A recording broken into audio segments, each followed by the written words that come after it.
Competitive van insurance, go to the aa.ie. Staying dry with scattered cloud and a light to moderate northerly breeze tonight. Temperatures are likely to drop to -1 to -3 degrees, but maybe as low as -4 in some isolated areas. And now you're up to date on News Talk. The Newsround on Off the Ball. With Gillette, we don't just play the game, we change it. Gillette, made of what matters.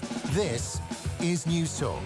All right, you're welcome along. It's Thursday nights Off the Ball. Nathan with you until 10 o'clock. 53106, the text number. We're on all our social channels at Off the Ball. Do get in touch because we've got a very busy show ahead. Paul O'Connell is back involved in Irish rugby with the Irish senior national team as forwards coach. We're going to talk about that with Liam Toland and Rory O'Connor. After 8 o'clock, we'll hear from Munster's Fineen Wisherley, and we'll also go to America after as crazy a 24 hours as you're ever going to find. We will chat with Ryan Farmer-Jones about that, and also about how sport is ongoing in America right now through the pandemic and through the craziness as well. And John Giles with us at the slightly later time. We haven't spoken to him in a few weeks with Christmas and New Year and all those things that seem to happen a lifetime ago. So he's going to be with us between 9 o'clock and 10 o'clock on the football show. Joe Molloy is with us. Good evening, Joe.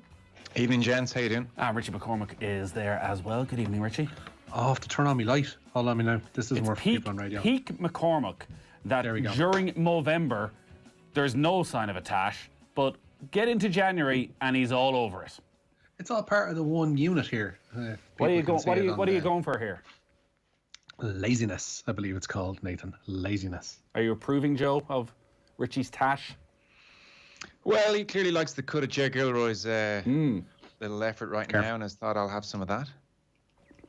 I thought you'd be more interested with the snood. Have you got a snood on? I just thought it was a t-shirt. Wow. Yeah, no, I've got a snood on there. I'm one of these people who's now old enough that I can never get any regular heat into me. So I have to throw on extra clothing appendages like snoods and hats and put heaters beside myself to get any kind of warmth into me. So here we are. This is old age. You cannot underestimate the power of a good snood. Do snoods work as masks? No.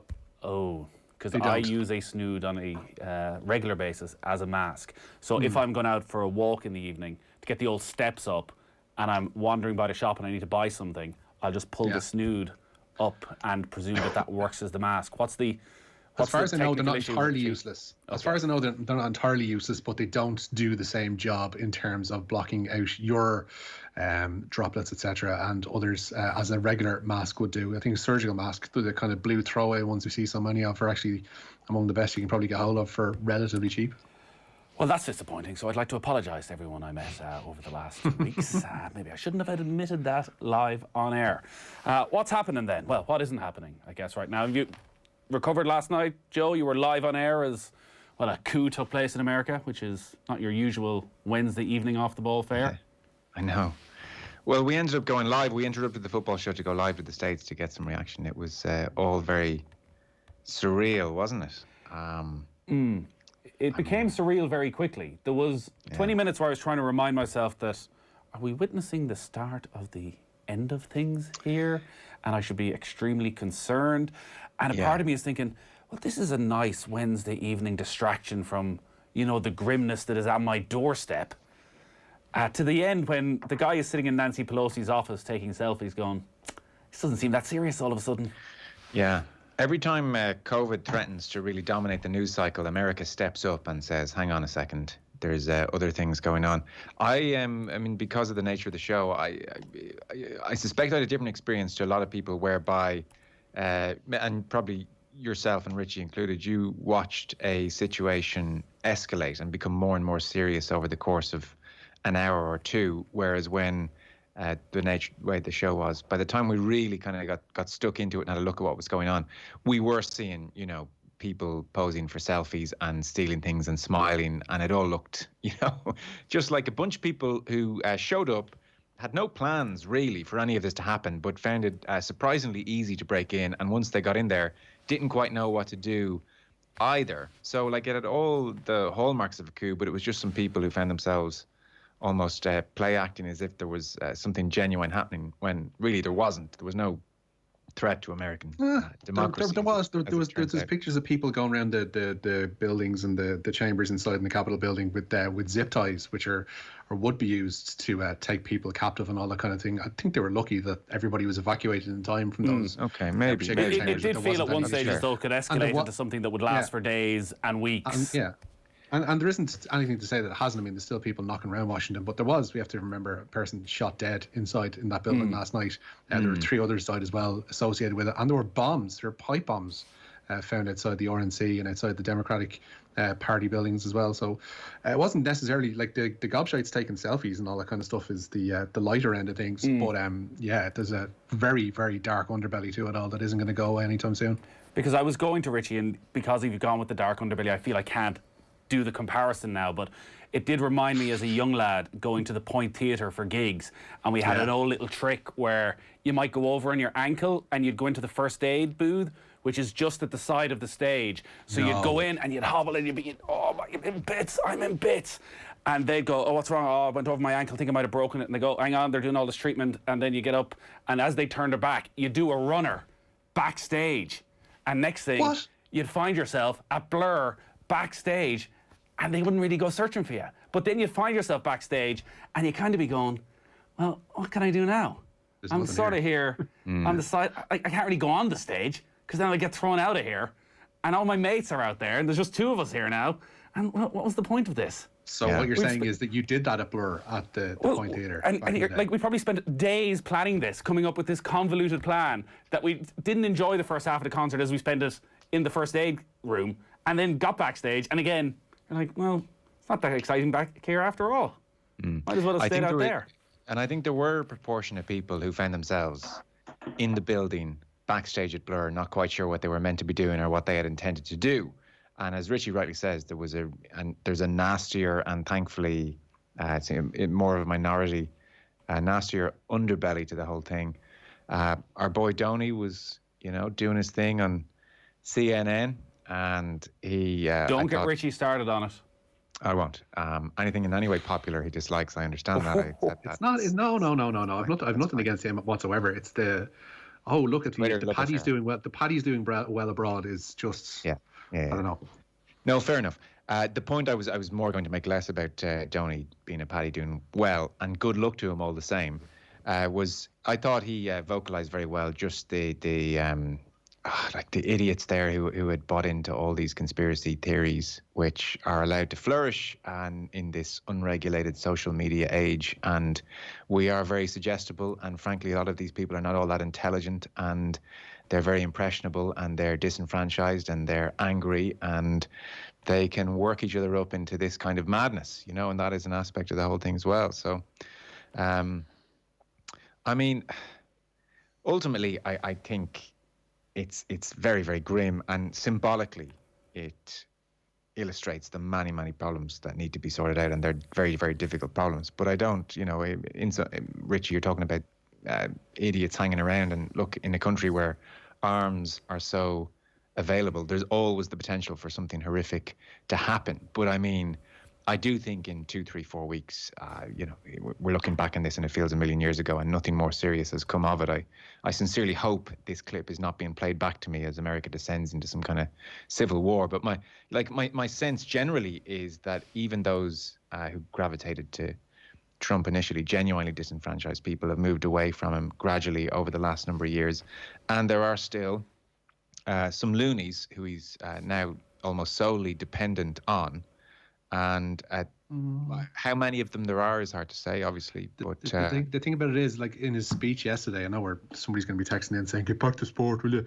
But one of the rare actual facts in his speech that he made before the scenes that we saw last night, one of the rare facts that he had in his speech was that he increased his vote from 2016 to last year. So the idea that people are less supportive of him, I don't really think has any credence. They've latched onto something, and he's created something that a very sizable number of people want to be associated with and see a reflection of themselves in, and want to see that taken forward to a degree from this point on. So for all the fact that he's like an American version of Bill Cullen, he's in terms of like being an apprentice presenter gone on to be a public figure. Like, people are bought into what he was selling, and that isn't going to go away anytime quickly. And I don't think last night will do much to change that either. I think people who are entrenched in these awful views will keep them. There was a really interesting point somebody raised, and I don't think it's a broader media thing overall.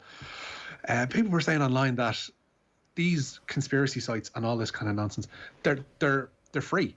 And we're living in an age now where journalism is so under threat that websites, and rightly so, in an effort to make up for falling actual physical paper sales and falling advertising rates and all that, needs to charge for people to enter their news sites. So people aren't actually able to directly get hold. I know they can do. There are loads of ways of going about it, but more often than not, paper websites are behind paywalls now, and these loony conspiracy nutjob harbours aren't.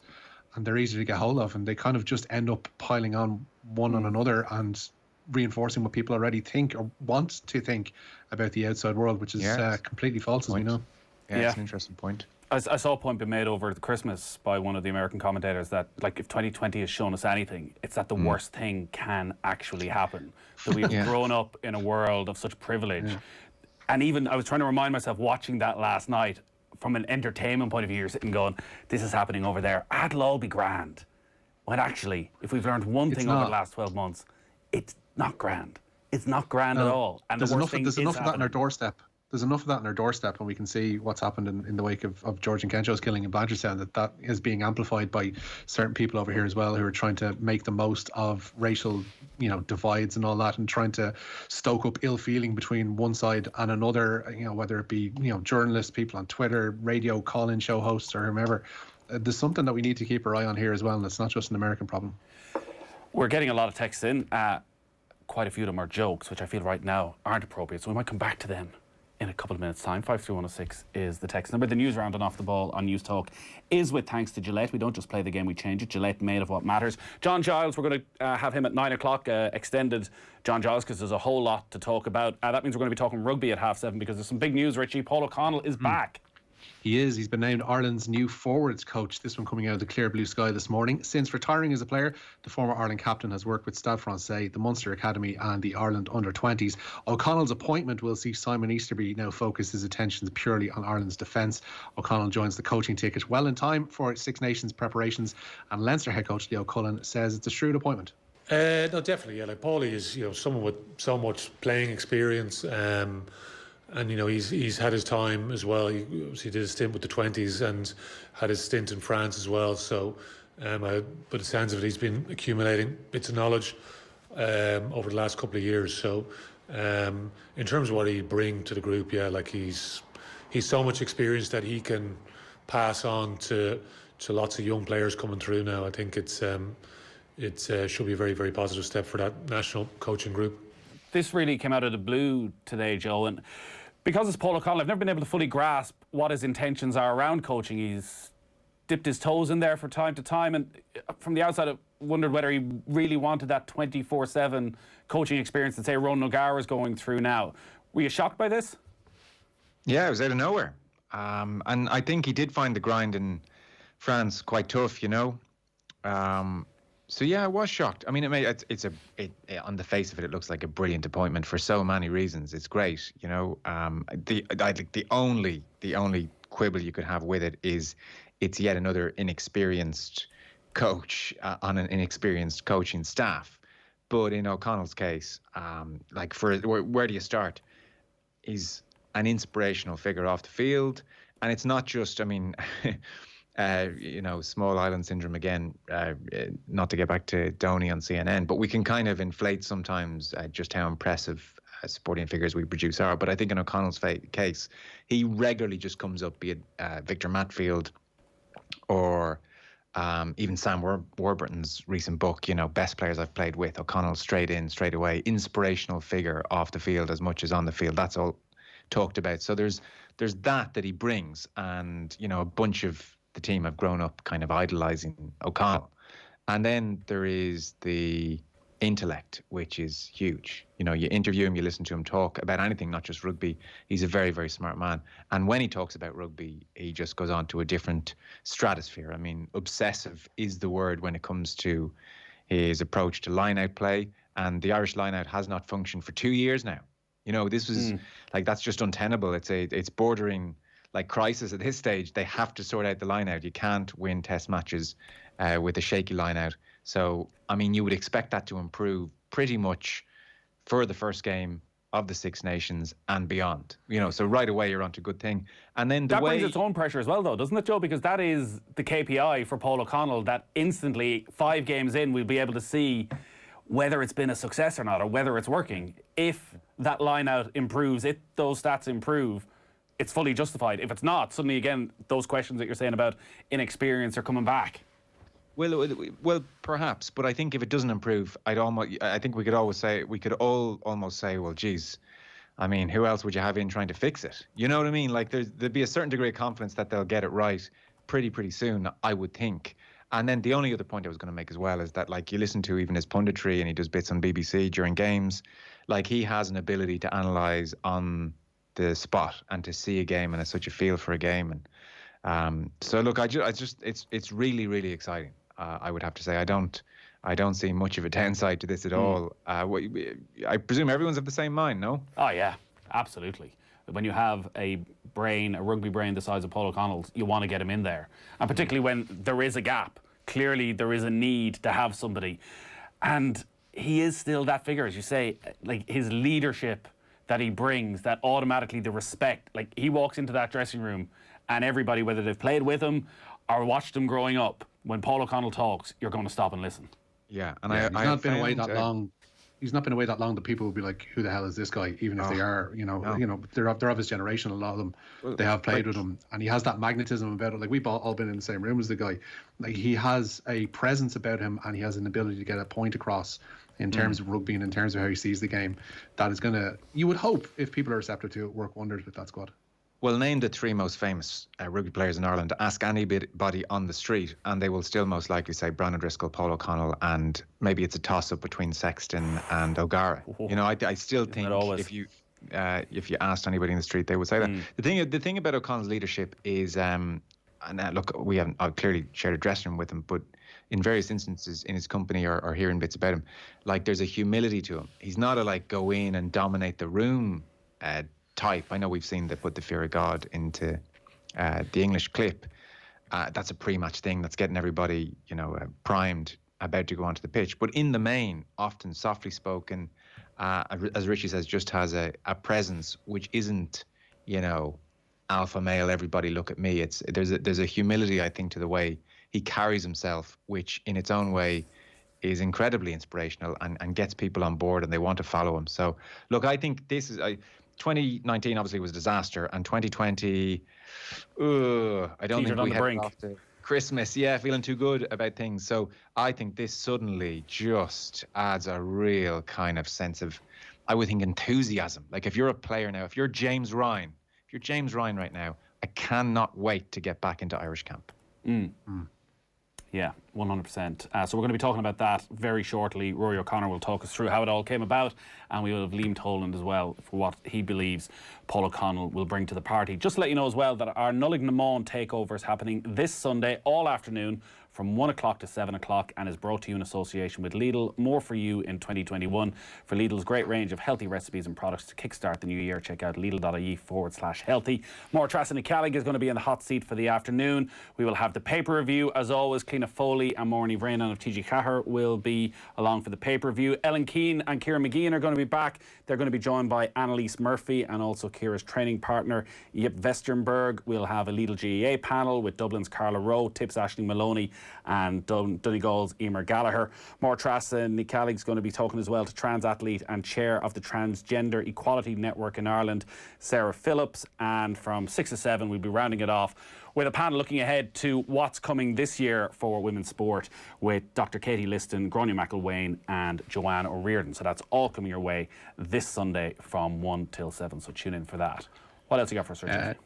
Dan McFarland signed a new 2-year contract as Ulster head coach today. The Englishman joined the province in August 2018 and since has helped them reach last season's Pro 14 final. McFarland's new deal and that of O'Connell are probably the first signifiers the contract season has resumed in Irish rugby. Meanwhile, McFarlane's made 6 changes to his side for tomorrow night's game with Leinster in the Pro 14 at the RDS. Michael Lowry replaces the injured Jacob Stockdale. There's an all-new back row with Marcel Coetzee, Jordy Murphy and Greg Jones returning, and Alan O'Connor is introduced to the second row. Jordan Larmour, meanwhile, will make his return from a dislocated shoulder tomorrow night. He's named on the Leinster wing for that game with Ulster. Jonathan Sexton has been cleared to play at half, while Ross Byrne is a surprise pick at outside centre. McFarlane was asked if anything surprised him about Leinster's recent defeat to Connacht. Yes, they lost. That was pretty surprising. I thought Connacht played really well. You know, I thought they did a lot of good stuff, but I also thought Leinster did a lot of good stuff as well. Like they, you know, there was a lot of good gain line work from them, as is always the case, and you know, Jack managed to pin them back in the corners with some pretty astute kicking and put them under a bit of pressure. And you know, I think Leinster probably overplayed a little bit early in the game, but you know, which you know normally they. But as I say, you know, it didn't. You know, they had a lot of guys missing for that game, and we're a little bit inexperienced in some of those aspects. We may not get a licence fee, but that's not to say we don't provide a public service. And Richie, a text in from Shane and Cavan. I'm also a snood walker and wearer into shops. Thanks to Richie for clarifying. You're welcome. You know, I like to keep people up to date on snood news. I'm still not sure how scientifically proven it is, but I'm going to go with a mask in future. People far smarter than me have looked into these things, Nathan, believe you me. Galway manager Pádraig Joyce today hailed the passion and the drive of the retiring Gareth Bradshaw. The defender made his debut for Galway back in 2007, and he helped the tribesmen win 3 Connacht football titles along the road. Bradshaw says it was a privilege to play for Galway and one he never took for granted. Meanwhile, tomorrow night's FA Cup third round meeting of Aston Villa and Liverpool is under threat. Villa have closed their Bodymore Heath training ground after a significant coronavirus outbreak at the club. They say a large number of players and staff are isolating. The FA in the past few minutes say they're closely working with Aston Villa to ensure that the game can go ahead. Final confirmation will be made tomorrow, they say, pending the results of additional COVID-19 testing. Staying with Liverpool, and their manager Jurgen Klopp says it's unlikely they'll be able to sign anyone at centre-back during the transfer window. Virgil van Dijk and Joe Gomez are out with long-term injuries. Brighton's Ben White is among the defenders who the Premier League champions have apparently been linked with. Klopp says they could be active in the market, but just not for the sake of it. This club always was and will always be, with these owners for sure, just very responsible with the things we do. And so if the world would be in a normal place, let me say it like this, everything would be fine. We won the league, won the Champions League, blah, blah, blah. The club is in the best possible situation. And then you have 3 centre-halves, senior centre-halves, plus Fabinho, plus kids. 3 senior centre-halves all injured. Is that a situation where you usually would do something? Yes, definitely. But we are not in that situation, and so I don't know if something will happen or not. And what I said about it, then you maybe could do something, but it would be kind of a short-term solution, and we don't have that short-term solution. But that's not right, because it doesn't help really. And then we have to deal with the situation like how we did it so far, and have to get through this. So it's not the best moment for the whole planet, so why should it be for a football club?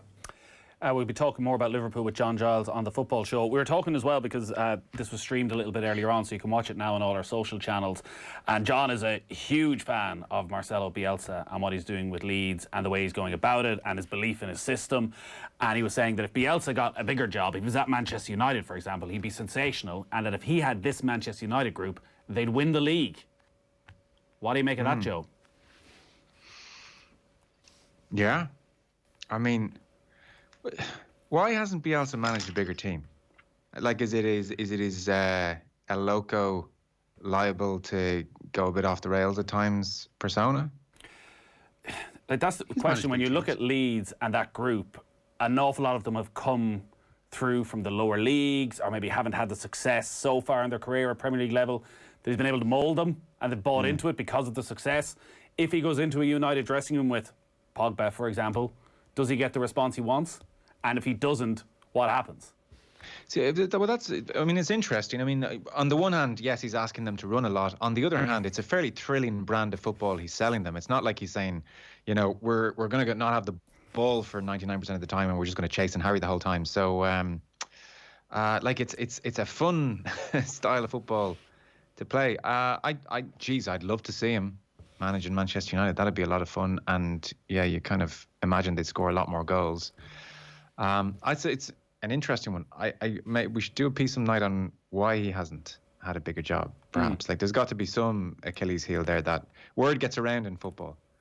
He's had big jobs, to be fair.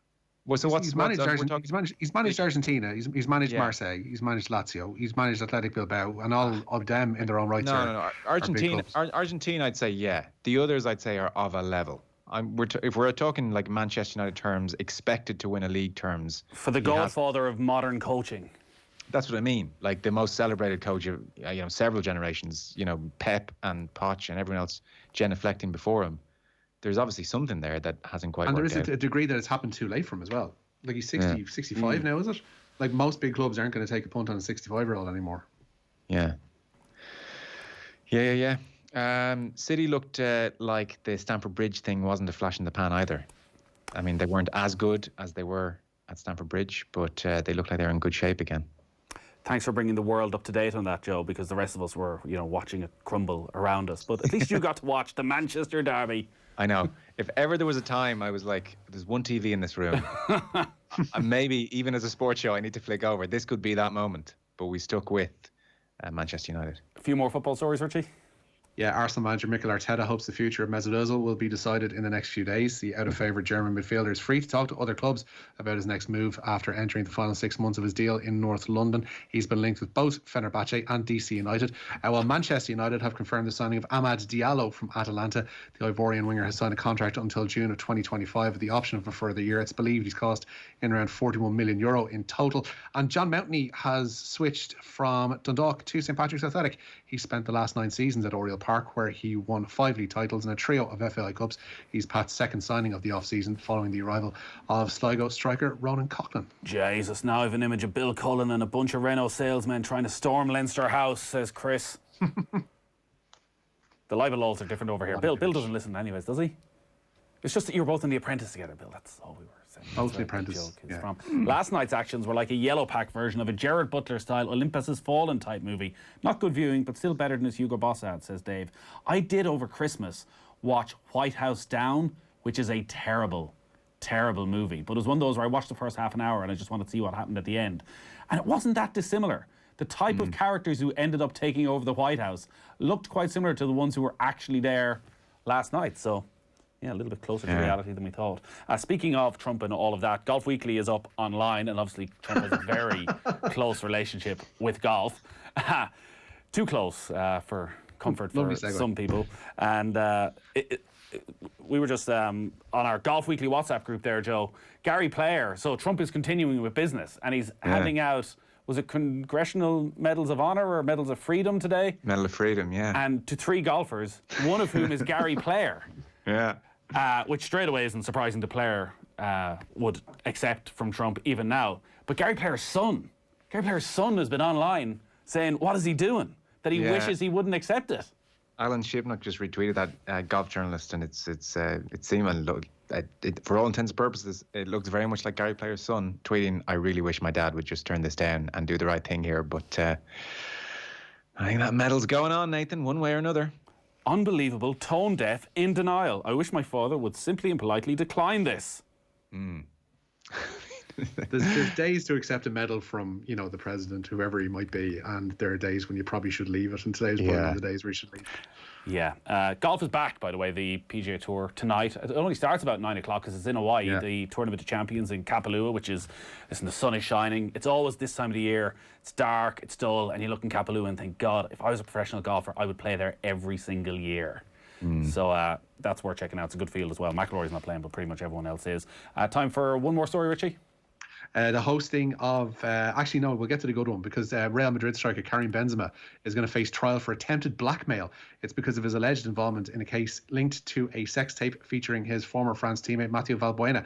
Benzema is accused of paying blackmailers in 2015 to force Valbuena to hand over money by threatening to make the video public. The 33-year-old Real Madrid striker argues he was brought into the situation using dishonest methods. Joe, care to comment? Well, I have a lot to say about this, Nathan, but sadly my lawyers have told me that my views are to be withheld for the time being. Every so often I'm watching Benzema and I'm reminded of this story, and I keep meaning to go and find out what happened in the end, but clearly it's just been running on for the last few years. I'm not on top of it. I was for a time, and I've lost it now. It's all pretty sordid stuff, isn't it? Yeah, it involves the sex tape and the threat to make it public. It's basically your common or garden extortion case that happens to involve a diminutive forward who's been plying his trade in Eastern Europe for the past couple of years. Right. All right. Richie, great stuff as always. Cheers, lads. Mind your snoot. Joe, thank you. We shall talk to you soon. All right, fellas. See you.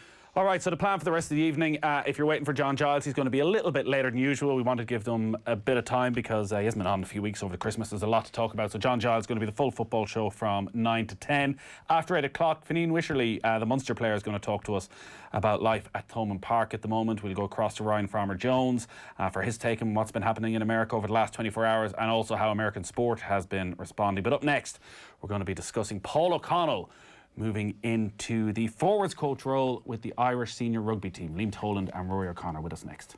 We've had some great days and great nights and good memories. I hope that the people of Ireland have got... I know that they've got the memories. I know they cherish them, and I know that they've enjoyed the days that when they've done something that they've never done before. They go to a World Cup as part of it a couple of times. They've enjoyed that, and the European Championship. Thank you for the days,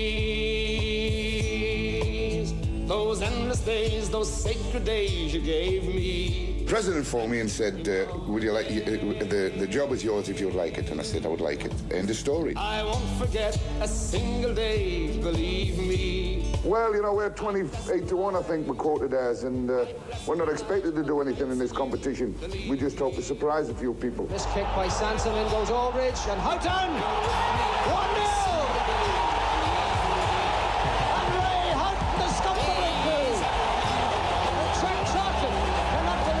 Nowadays, you see, they've changed it. Everybody in Europe does a little bit of what we did. Everybody in Europe. But they've changed the name, the FIFA guys. They call it pressing, because they don't want to tell us that we started it. We call it putting people under pressure. Malta 0, Republic of Ireland 2, and history has been made in Malta. Jack Charlton achieving his victory, achieving his ambition. We've qualified for the go to Italy, and we've done it ourselves. I'm absolutely delighted, not only for me, for our lads and for all the fans. Everything. The nation holds its breath. Yes! And then I saw David coming, and I'm not the greatest believer in centre-backs taking penalties. And then David went back, put the ball down again, and sent the goalkeeper away and put it in, and it went fantastic. We're in the last 8 for the first time in my history, and it's magic. I'm delighted for the lads. And good luck to the people back home. Hope they have a good plan. Durden came to me and he said, our boss, he said, when we get to Rome, you'll get us in to see the Pope, won't you? Well, that was where the final was going to be played, and I don't think that a prayer again was a final. Right.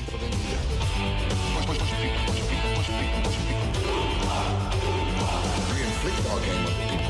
We prepared properly. We had a little bit of sun.